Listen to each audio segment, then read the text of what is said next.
wabarakatuh. Perkenalkan, nama saya Kipurwardani dengan NPM 5019-029, Prodi PGSD STKIP PGRI Lubuk Linggau.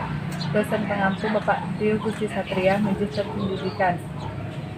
Di sini saya akan menjelaskan tentang materi elemen kurikulum 2013. Pengertian kurikulum. Kurikulum 2013, kurikulum terbaru yang diluncurkan oleh Departemen Pendidikan Nasional mulai tahun 2013 ini.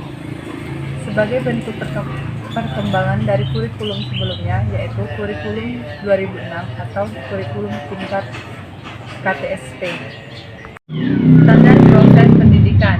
Standar proses pendidikan yang berkaitan dengan pelaksanaan pembelajaran pada suatu satuan pendidikan untuk mencapai standar lulusan pendidikan. Sasaran pembelajaran, pengembangan 3 ranah kompetensi, yaitu 1. Sikap, 2. Pengetahuan, 3. Keterampilan dan dikolaborasi untuk setiap satuan pendidikan.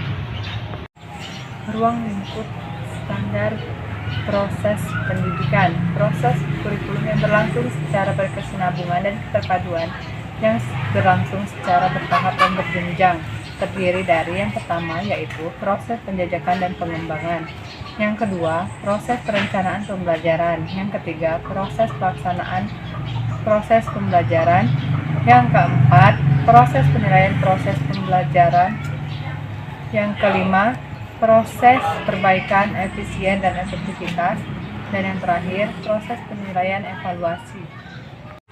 Ruang lingkup standar proses pendidikan. Standar proses pendidikan pembelajaran pada satuan pendidikan diselenggarakan secara interaktif, inspiratif, menyenangkan untuk setiap satuan pendidikan melakukan perencanaan pembelajaran, proses pelaksanaan pembelajaran, serta tujuan standar proses pendidikan. Standar proses dikembangkan mengacu pada standar kurikulum dan standar isi yang telah ditetapkan sesuai dengan peraturan pemerintah Nomor 19 Tahun 2005 tentang Standar Nasional Pendidikan. Standar penilaian, kriteria mengenai lingkup, tujuan, manfaat, prinsip, mekanisme, prosedur, dan instrumen penilaian hasil belajar peserta didik yang digunakan sebagai dasar dalam penilaian hasil belajar peserta didik pada pendidikan dasar, pendidikan menengah. Tujuan standar penilaian: 1. Untuk mengetahui kemajuan belajar siswa, yang kedua perbaikan atau meningkatkan kegiatan belajar siswa, serta sekaligus memberi umpan balik bagi perbaikan pelaksanaan kegiatan belajar. Yang ketiga, lebih bersifat koreksi, bahwa tujuan penilaian untuk mengidentifikasi kelebihan dan kelemahan belajar siswa. Fungsi standar penilaian: yang pertama fungsi formatif, yang kedua fungsi sumatif, yang ketiga fungsi diagnostis, keempat fungsi selektif, yang kelima fungsi motivasi. Ruang lingkup standar penilaian. Penilaian hasil belajar peserta didik mencakup kompetensi sikap, pengetahuan, keterampilan yang dilakukan secara berimbang sehingga dapat digunakan untuk menentukan posisi relatif setiap peserta didik terhadap standar yang telah ditetapkan. Cakupan penilaian merujuk pada ruang lingkup pada materi, kompetensi, mata pelajaran, kompetensi muatan, kompetensi program, dan proses.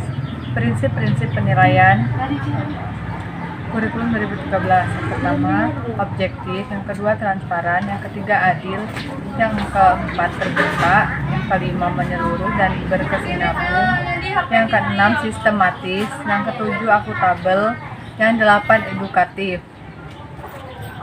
Bentuk penilaian: hasil belajar oleh pendidikan dilakukan dalam bentuk ulangan, pengamatan, penugasan, atau bentuk lainnya.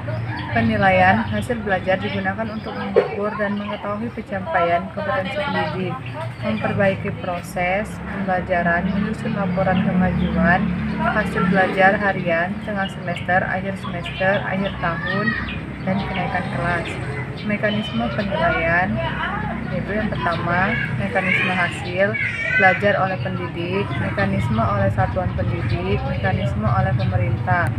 Prosedur penilaian: penilaian aspek sikap, penilaian aspek pengetahuan, penilaian aspek keterampilan. Instrumen penilaian. Jenis instrumen penilaian ada dua. Yang pertama, instrumen tes, dan yang kedua, instrumen non-tes. Langkah membuat instrumen penilaian: yang pertama, menentukan tujuan; yang kedua, menyusun kisi-kisi; yang terakhir yaitu memilih bentuk instrumen. Itulah yang dapat saya sampaikan. Lebih dan kurang saya mohon maaf. Saya akhiri. Wassalamualaikum warahmatullahi wabarakatuh.